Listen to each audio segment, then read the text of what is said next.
Oh, we did it. Welcome, everybody. We have made it here to our hormone health workshop. My name is Amy Coppola, and I'll be presenting today along with Jamie in the all black. We have Carly next to her in this picture, Kaylee, and there I am at the end. But we are so excited to connect with you today. We've been all on our own hormone health journeys throughout different seasons and different stages. And we've been really fascinated with learning all of these things that have helped us first and foremost. And then we just feel very passionate about sharing that information along with each of you, whether to help you move more smoothly through your current season and or to prepare you for what's up ahead. But we are really happy that you're here today, and we're going to get right into it. So I always love this. We used this in the last workshop we did, but it bears, weight to be repeated again. Lifestyle got you here, and lifestyle will get you out. A lot of times, and I remember always Kaylee telling me this when I was first moving through my challenges. And I said, well, it seems like everybody's going through this. Everybody has this issue. And I'm going to maybe butcher this, but she said, these things are common, but they're not normal. They're common because so many of us are in this rat race type of lifestyle right now, where we are maxed out, where we are just doing all the things. We are putting more and more on our plates, all in the best of intentions, trying to be the best moms, spouses, partners, daughters, like all of the things that we're trying to do to be our best for everybody else. And a lot of times that is just part of the lifestyle that absolutely takes us a little too far and starts creating these challenges in our system. So I'm going to just briefly share, how it happened for me last year, and maybe you'll relate to that. Let me let two more in really quick. Admit all. Okay. And I just wanted to start with telling you, the first thing that we all hear, cortisol is bad, right? Too much cortisol, too much stress is bad. We know this. This is common knowledge. But what I never put two and two together until last year when I started learning the fundamentals of hormone health and the hierarchy, and Kaylee will get into that in just a minute, but that if you think of it like a four-legged chair, this is something that was taught to, a coach of mine, Jenny Swisher, and she has taught that to numerous women. But if you think of hormones as your four-legged chair, all four pieces, not just your sex hormones, but all four pieces, one of those being your cortisol, all of them need to be in balance. And if one is much longer or much shorter, what happens to your chair? It topples over, right? And so I knew that I was under massive amounts of stress last year, and my cortisol was out of whack, and there was lots of underlying issues that was contributing to that. But what I didn't understand was that was totally putting my hormone balance into tailspin, right? It was just all starting to just go out of control, create lots of imbalances, which resulted in a lot of the things that you see listed here: fatigue and irritability. There can be an increase in your blood sugar levels, even if you're doing all the right things. And that was one of my frustrations, right? I was exercising, I was eating properly, and yet I started having several of these issues. I started having weight gain on top of it. I started having hot flashes, insomnia. Insomnia brings around, and we'll talk about this again later, a whole host of other challenges in our body, right? And so all of these things for me started with this issue of too much stress. And so this is something that, was just a wake-up call to me, that it's not just food and exercise. That is an important piece of the puzzle, but we really need to take a deeper look at all levels of our life, including that metabolic level, right? And so this next slide is something that when I did find a functional doctor and started going to a functional doctor, she shared this image with me. And so maybe some of you are visual learners like I am, and this just really helped me understand the marriage of what I thought to be kind of more foofy, which it is not, and actual medical concerns, right? We think, oh, it's a luxury to not have stress, or I'm going to have a spa day, right? No, no, no. This is as important as your exercise. This is as important as the things you're putting into your body. So when she showed this to me, it was really eye-opening, because like the last appointment that I had with her, we were talking about this massive thyroid panel that she did for me, and noticing that even with my thyroid is still recovering from the amount of stress that I put it through last year. And this just really helped me to understand, because I'm looking at this up here, factors that inhibit proper production of thyroid hormones. Number one here is stress, right? Can you believe that? Infection, trauma, radiation, medications, and then some of these other things that we understand more as medical conditions. But again, factors that increase conversion of T4 to RT3, stress, trauma, low calorie diet. What happens a lot of times when some of us are hitting perimenopause, or these later stages, and we're all of a sudden gaining weight? What is the knee-jerk reaction? I'm going to eat less, I'm going to exercise more. And what do you think is going to be the reaction of your thyroid? Positive or negative?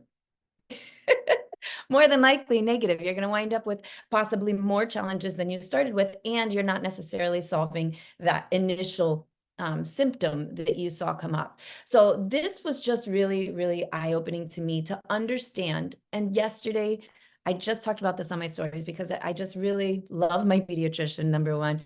But, when we think about this, another way to help you understand and marry these two things together, we were talking to Angelina about anxiety and stress, and how important it is for us to have these healthy solutions in order to remove this from our body. We're never going to be rid of stress, right? We're never going to be rid of toxins entirely. We're never going to be rid of anxiety of day-to-day life. But what I was teaching Angelina yesterday, along with her pediatrician, was we can almost think of too much anxiety as like germs that are coming into our body. And we have to understand that it's important that we eliminate these or minimize these as much as possible, so that we don't wind up with disease. So you can screenshot this if you'd like.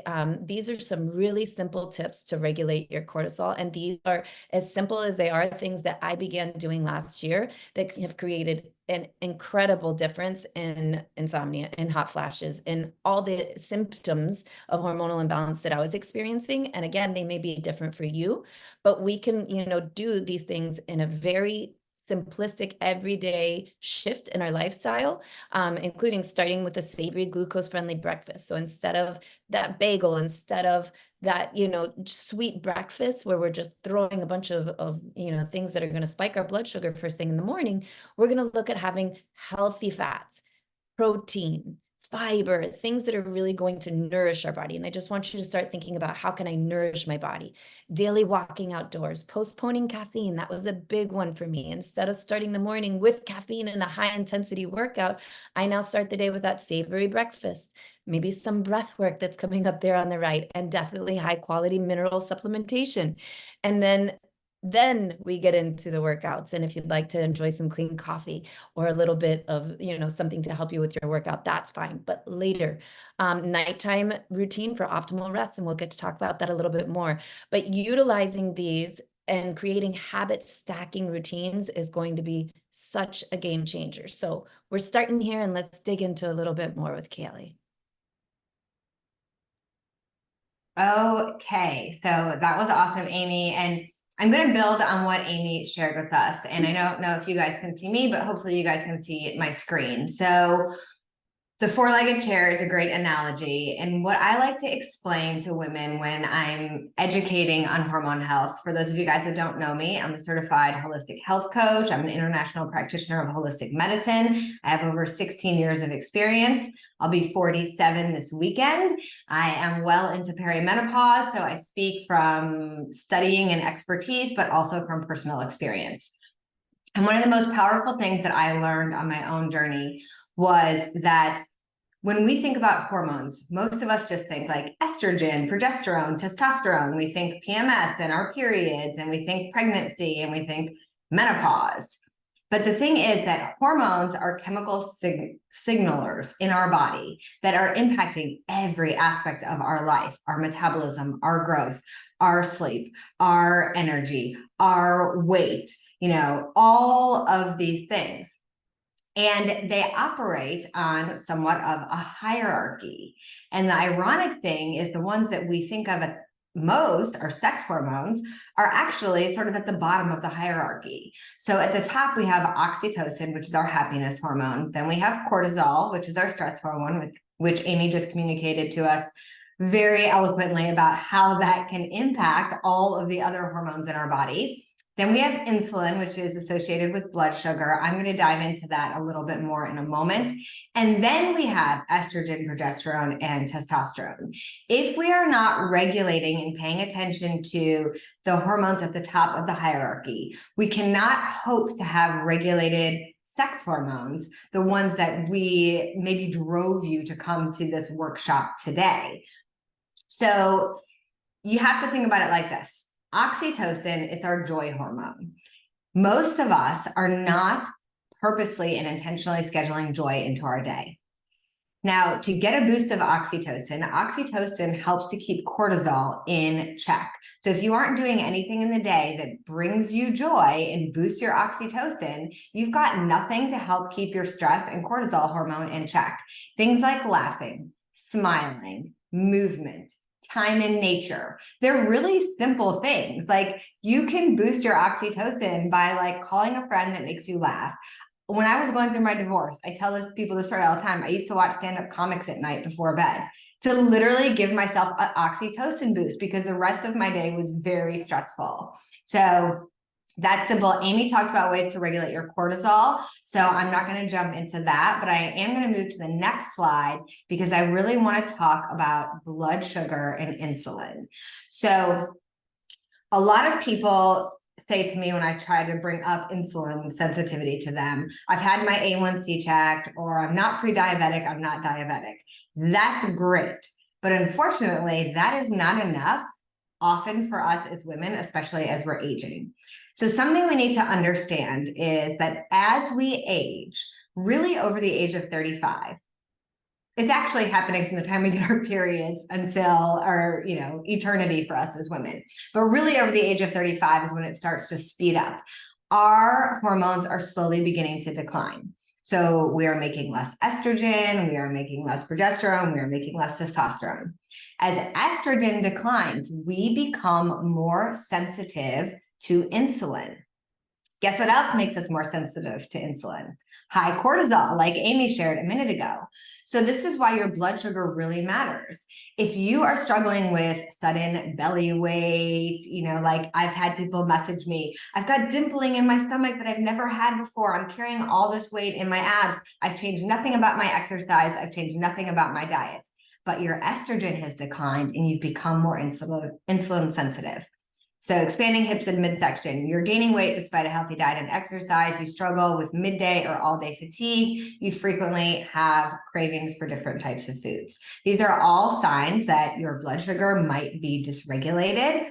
And so we're going to talk about how to regulate it. On the next slide, I have a couple of really simple tips for you. But before I dive into these, I don't know if you guys can see me, but I'm going to try to explain this the best way possible. But I want you to picture from like your mouth to your stomach, like an empty tube. When you wake up in the morning, you've essentially been fasting because you haven't had anything to eat. So your stomach is empty, everything's empty. The first thing you put in your mouth, it's going to rush through the tube into your stomach and straight into your bloodstream. And then, so that's all food is an energy source. It's going to rush into your body, giving you glucose. And then your body's going to use whatever it can, but it can't use all of it. Like unless you're, working out in that moment, there's probably some of that energy source that you're not going to be able to use because it rushed in so quickly. So then your body releases insulin. Insulin is going to mop up that excess glucose to make sure that, it's not affecting any other organs in your body in a negative way. Then it takes that and essentially it stores it away to protect you. It stores it in our fat. That makes the fat cells expand. Then a couple hours later, because you're going to need energy again for the next thing you do, your body's looking for an energy source. But insulin mopped it all up and stored it away. So now you have a craving, or now you're going to feel tired and you're going to want to eat again. And we usually reach for something to give us a quick burst of energy. That's usually a sugar or a carb. Now, my first tip to regulate insulin is to start with fiber first. When you eat fiber first, imagine that fiber has just stretched a mesh netting over that tube.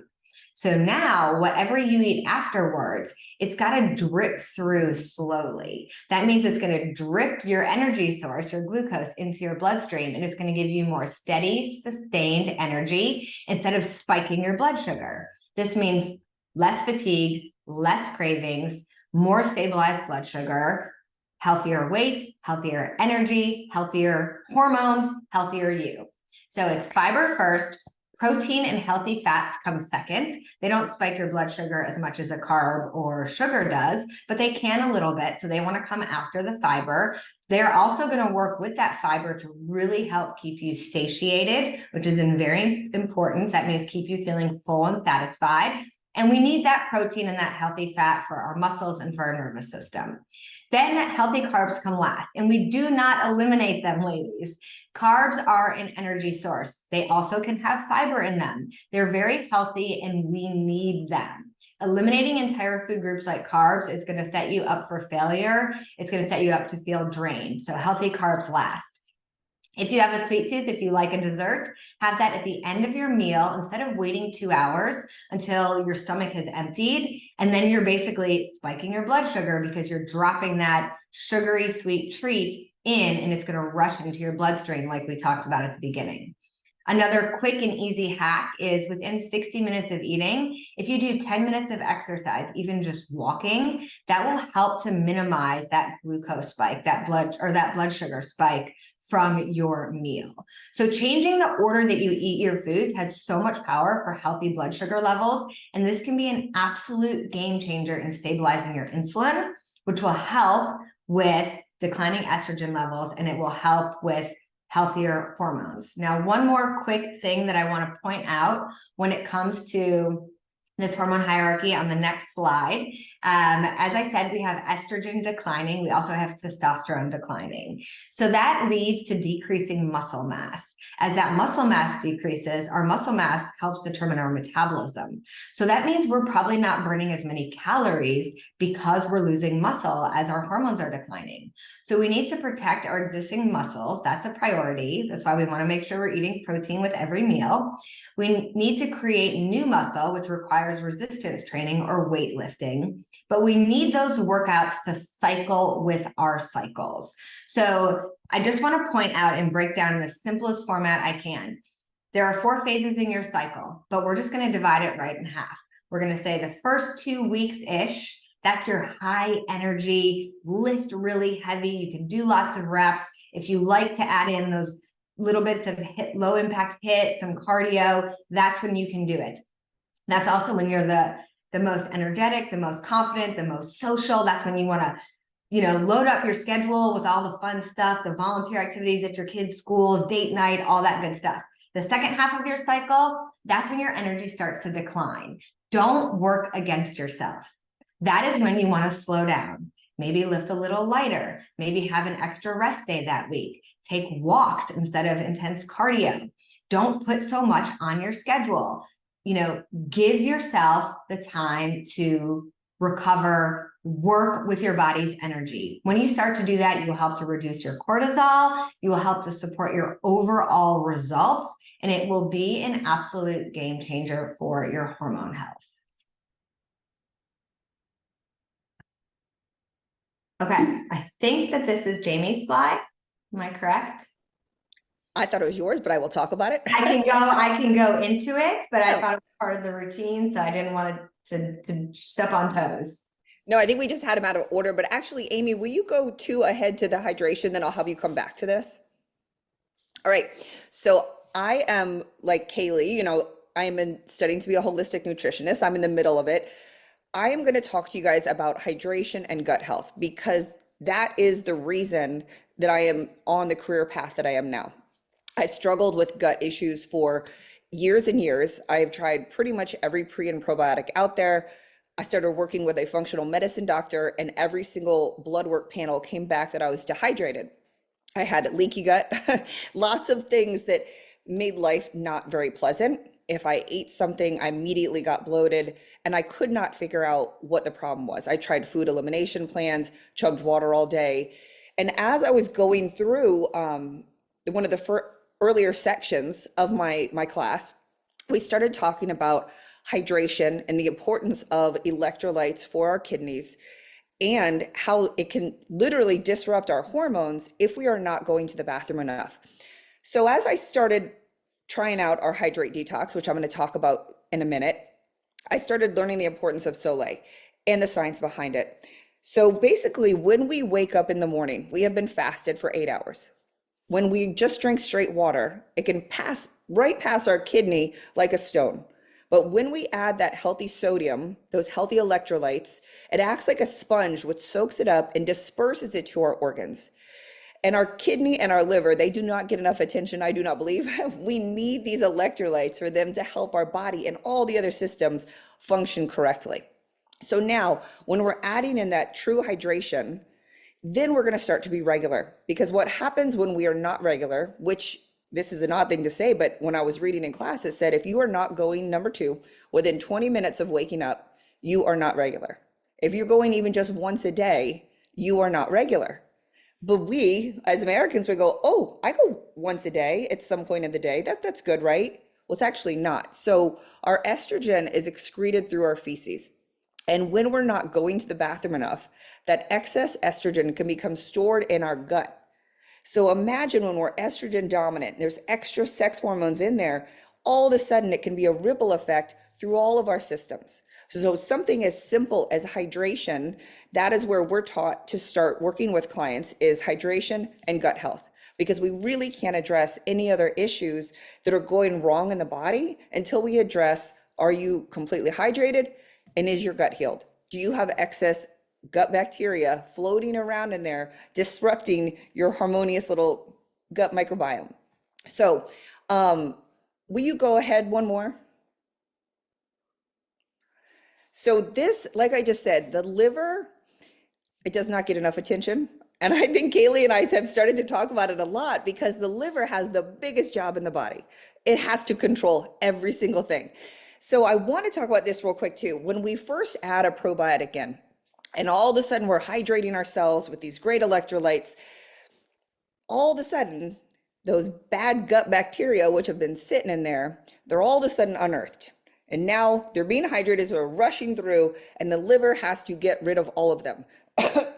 Sorry, guys. So sometimes when you first start to take a really good probiotic and you start to hydrate, you can get nauseous in that first week because you have to think about all the stuff that's been sitting there. It's now the liver's doing its job and it's getting out. So if you want to go one more onto the next one, sorry, I'm going to have you scoot all over. Also, magnesium is something we are studying in class. 80% of Americans are magnesium deficient.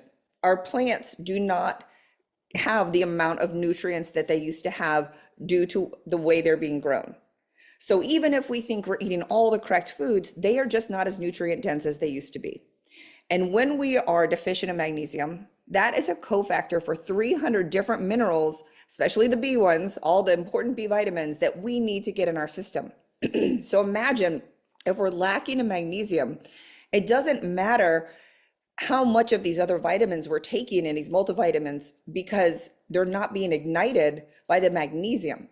We've been deep into digestion and medical issues in the past month. And I thought it was super interesting that many of the medical conditions, the first line protocol that doctors should be following is a really good probiotic and a magnesium supplement for so many health issues across the board.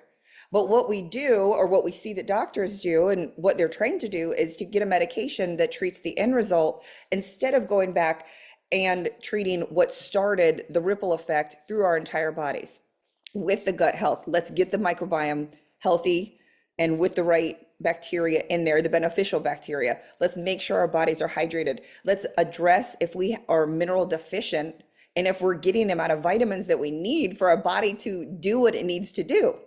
Will you go to the next slide? I can't remember which one that was. Yeah, I think we're going to go here. So I did want to talk about our hydrating detox because this is really what made me come to the company, because I was having my own issues. I was really struggling, like I said, trying out lots of probiotics, going through school, learning the science, going, how do I make myself feel better?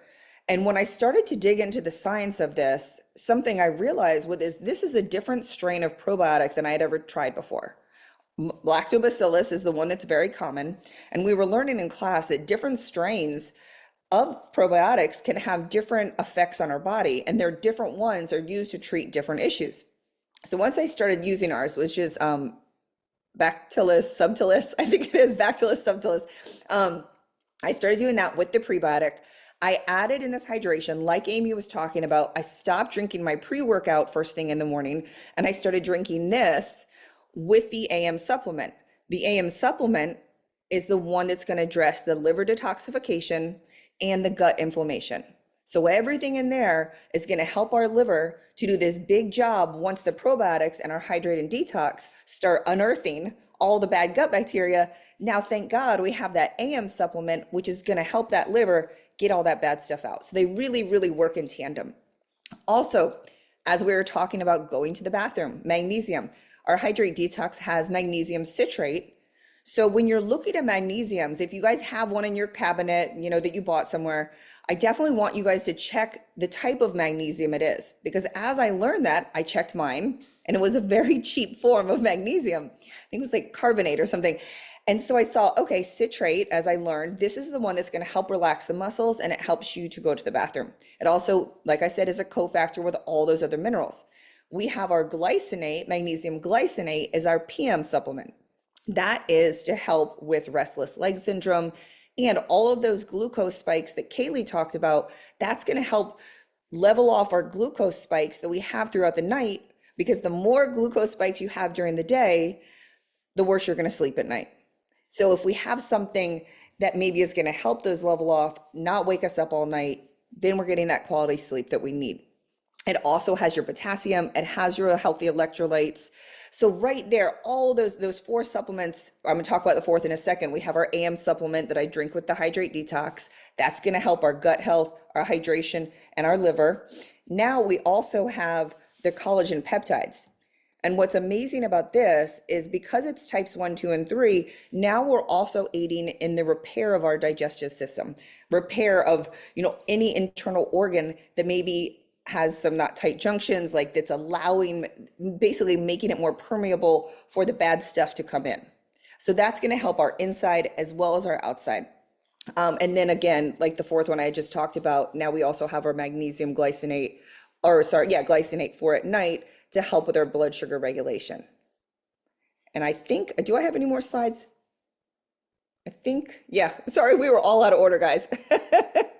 Yeah, I talked about the morning supplement. That's our liver detoxification. I think the next one was our nighttime supplement. We talked about that.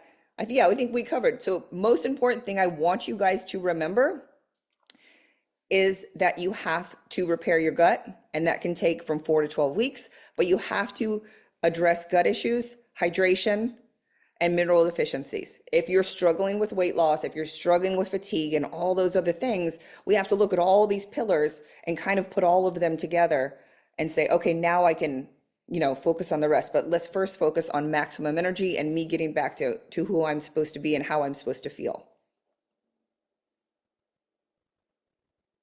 Okay, hello everyone. My name is Carly Kelly, and a little brief background on me. 6 years ago, my husband and I were trying to start our family. I have 2 little kids now through IVF, and when we walked into the fertility clinic, I was overwhelmed. I was like, why are there so many people in this waiting room? And it got me thinking. And for some reason, when I got home, I went into my bathroom and I looked in my tampons, and I was very surprised to find bleach in my tampons. And that is where my story began. Like some of these other women, I am certified through IIN health coaching.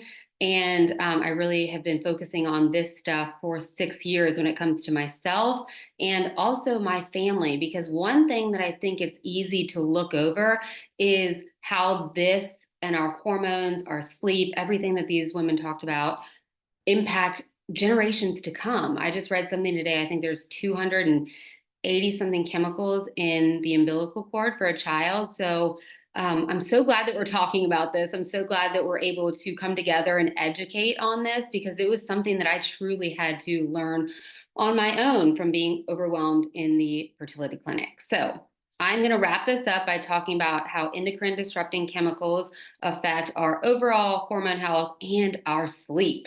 And having two little children, I can tell you guys that sometimes we're in a season where we have to create simpler routines and we have to prioritize going to bed earlier or what's going to work for us in that season. I just want to put that out there because my daughter is waking up every night right now. So it's a good reminder for me to, pour into myself as I'm listening to you guys as well.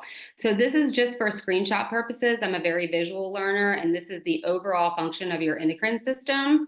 And then EDCs, like I touched on, are chemicals that may mimic, block, or interfere with your body's natural hormones. Here, this just, every time I talk about this, it blows me away that nobody is talking about this. In the 6 years that I was in and out of the fertility clinic, going to IVF, going to my gynecologist, nobody talked to me about what we put in, on, and around our bodies and how it can wreak havoc if we are not paying attention. So there is a plethora of things that can be caused by EDCs. Okay, Amy, yep. So what I did is I just put together 5 simple tips that you guys can take with you today and start to incorporate in your routine. So the first one, looking at the ingredients that you're currently using, this is powerful because a lot of times things are hidden ingredients like fragrances, it'll say that, or it'll say something, a word that you can't pronounce. And these are going to be EDCs that get into our body through putting them on our skin. So that also impacts our sleep and our liver function, because at night we want to get into rest and digest mode. And if your liver is constantly having to fight off these toxins that are being absorbed into our bodies through what we're putting on our bodies right before bed, it is going to impact the level of sleep and our ability to get in that deep, restful sleep. And a lot of times that's why we're waking up a few times through the night, is because our body is struggling to do its job of getting into that rest and digest mode. So pay attention to the ingredients. So this is a simple one, but it's a big one. Opt for skincare that is packaged in glass rather than plastic. Plastic is one of the biggest things that can get into our body and wreak havoc and cause a lot of those symptoms and things in our whole body on the slide before. So paying attention to your skincare routine, the products that are in your bedroom, what you're washing your bed sheets with, just thinking outside the box a little bit too of what's in your room. Candles are a big one. Those plugins in the walls, they will affect your sleep. So do a quick look around your room, take an inventory of what you're currently using. And if you have any candles or those plugins, my in-laws, God, they have so many plugins, and I go in and I just unplug them when I'm at their house, because first they give me a headache and they're a big sleep disruptor. And also what you're using on the shower matters most, because when we put stuff on our skin, when our skin is wet, that's when it absorbs the most. So what you're using in the shower and what you use when you come out of the shower, so anything on your face, your body products, they are a big one to pay attention to. A lot of times we've heard about this, having a great sleep routine, but one thing that was not talked about for me is having supplements before bed that were non-synthetic. So what non-synthetic means is stuff that is derived from the actual source that it's coming from, not made in a lab and made to mimic something that our body actually needs. For example, that would be folate versus folic acid. You want to look in your vitamins and make sure you're taking a good form of folate in your multivitamin or your prenatal versus folic acid.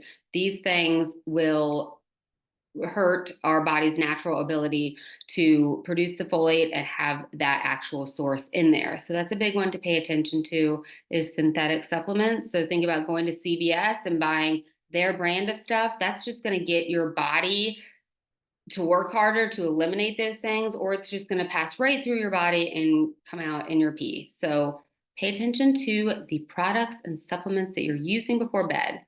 And another good tip is dry brushing. So what I've been doing at night is I've been taking a really nice bath to just calm my nervous system down after the witching hour, bedtime routine, dinner, and all of that. And it just sets the foundation for the rest of the night. Dry brushing, you can do that in before your bath or before your shower, that is going to stimulate your lymphatic system, which is going to help your body flush out the toxins that it has been exposed to the entire day.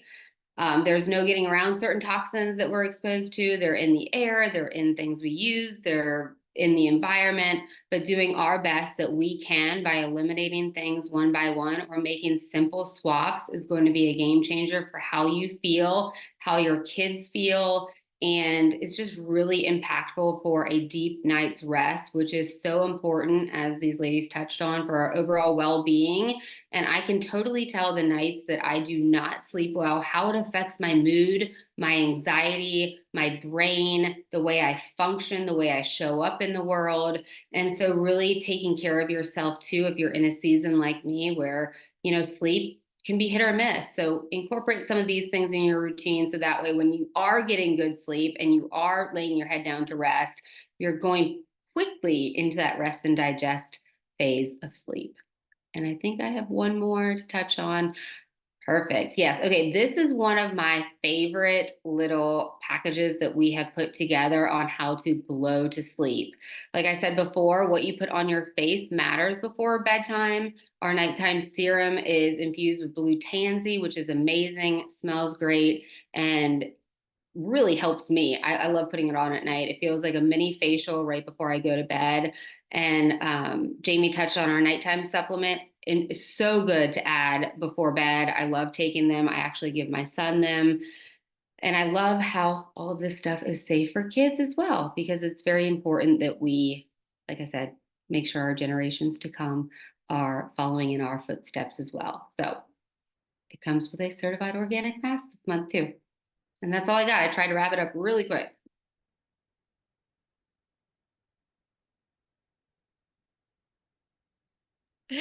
I'm giggling with all the slides that we have in here. We just have so much to share. That's why there is so much passion here. If you couldn't tell from the way that we shared with each of you, we just have so much that we have learned, are excited to share with you, want to help you feel better in all these different ways.